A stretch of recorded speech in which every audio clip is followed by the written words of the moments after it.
Jadi cerita kedua pula yang aku nak cerita dengan korang ni, dia jadi masa aku belum lahir. Okay, ini bukan kisah aku, ni kisah arwah mak aku dengan arwah bapa aku. Masa ni aku belum lahir lagi. Aku tak silap aku, abang aku nombor 3 lahir. Okay, adik-beradik aku ada 5. So abang aku nombor 3 yang lahir masa tu. Kecil abang aku yang nombor 3 tu kecil baru lahir. Jadi cerita dia ni, kita orang duduk kat satu rumah taman tau. Masa mak aku pregnant ke abang aku tu, mak aku beranak semua dekat rumah lah, dekat hospital, dekat rumah tu. Tapi after dah beranak, dah bersalin semua, mak aku balik kampung. Okay, so tinggal lah bapak aku seorang dekat rumah. Cerita dia, masa mengandung, mak aku dah cerita lah. Mak aku cerita ni perspektif dari mak aku, arwah mak aku. Arwah mak aku ni cakap, masa dia mengandungkan abang aku, dia selalu dengar bunyi orang naik tangga. Tapi bukan bunyi orang jalan naik tangga tau, bunyi orang bawa tongkat sambil ketuk tangga. Ketak macam tu. Faham tak orang tua yang dia jalan pakai tongkat kan, dia naik tangga tu, dia ketak macam tu. Lepas tu mak aku dengar tu. Kemudian mak aku dia dengar bunyi orang main bola sepak tau. Bunyi orang main bola sepak, tendang-tendang dekat tingkat atas. Untuk pengetahuan korang, mak aku tidur kat ruang tamu.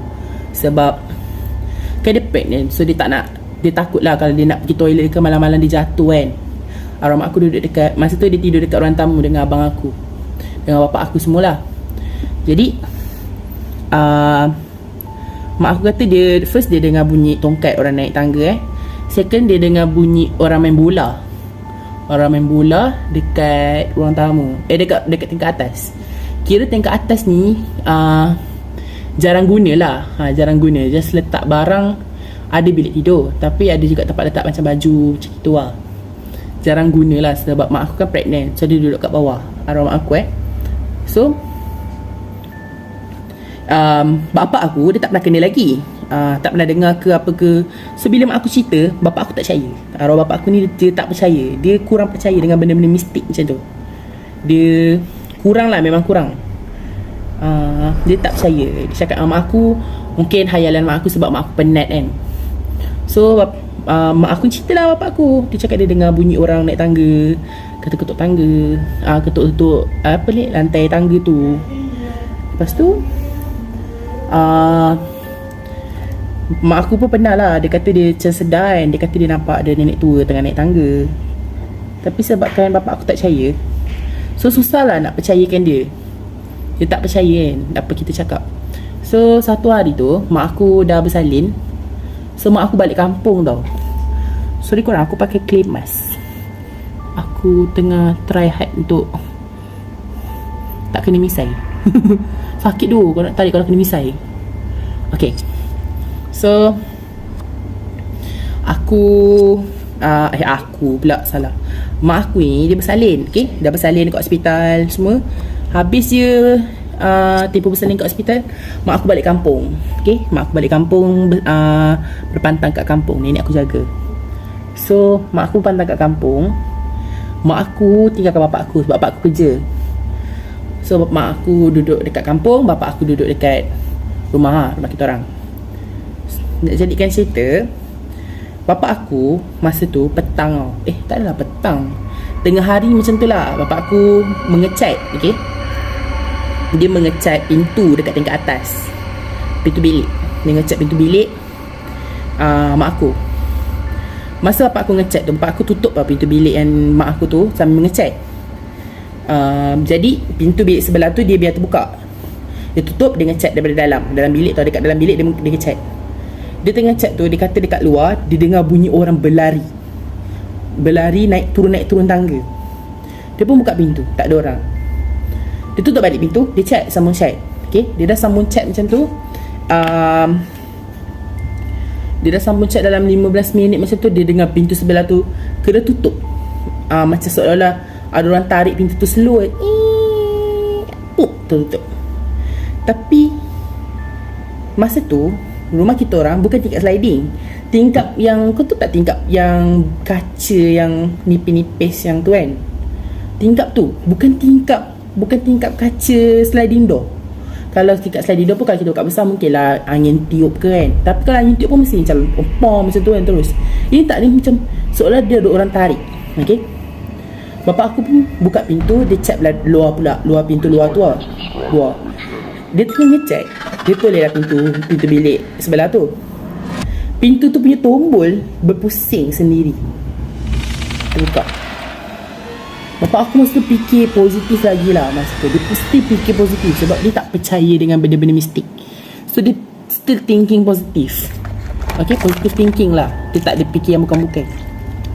Jadi lepas dia dah habis check bilik bilik sebelah punya pintu, dia check bilik yang belah kanan punya pintu. Pun siap juga, dia turun. Okay, tak ada apa jadi lah after tu. Tak ada benda pelik yang jadi pun. Jadi dia pun tidur. Dia tidur dalam pukul 3 macam tu lah dia tidur. 3 lebih kat 4 lah dia tidur kan. Penat lah mengecat. So dia baring lah. Dia baring, dia tertidur. Masa dia tengah, dia kata masa dia tengah nyenyak tidur, dia nak bangun solat asar. Tiba-tiba dia buka je, celik je mata. Dia kata dia nampak benda besar hitam, rambut dia panjang, mata dia merah, lari daripada tingkat atas rumahku. Daripada tingkat atas tu, daripada tangga lah, nampak ada tangga. Kursi kita tu panjang menghadap tangga Lari daripada tangga, strong turun hempap bapak aku. Hempap sampai tak boleh bernafas. Dia nak bercakap minta tolong tak boleh. Dia kata masa tu memang sesak nafas gila, tak boleh nak bercakap. Lepas tu dia minta tolong, tak ada orang dengar. Sebab yelah kalau kita tahu pun, kalau kita kena hempap memang kita tak boleh minta pertolongan sangat kan. Sebab kita berjerit tapi sebenarnya orang tak dengar. Macam tu.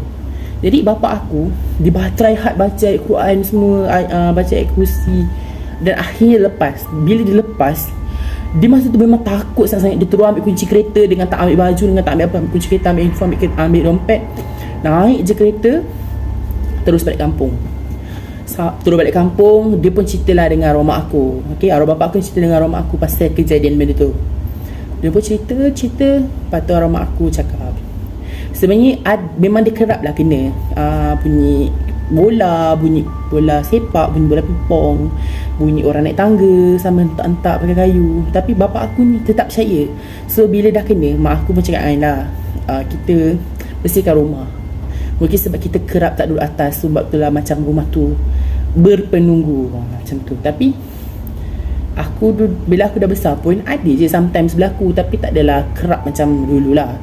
Dan yang aku tahulah, masa aku kena macam tumbuh kudis, tangan aku penuh tau tumbuh kudis yang tak sembuh. Kudis tu bernanah, memang tak sembuh. Aku ada kesan yang masih kekal kat kaki. Masa kena benda tu, ada kawan bapak aku ni cakap, cara untuk aku hilangkan adalah aku kena minta maaf dengan kat rumah tu. Mungkin sebab aku tersepak atau langgar dia ke macam mana. Dia kata macam orang, benda yang tinggal kat rumah kita orang tu macam tak suka.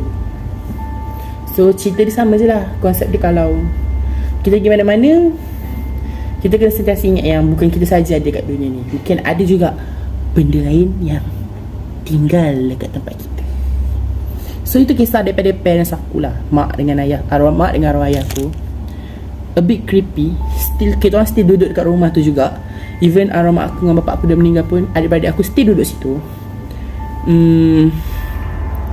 Apa aku tak tahulah apa akan jadi. Sebab aku dah lama tak balik kan.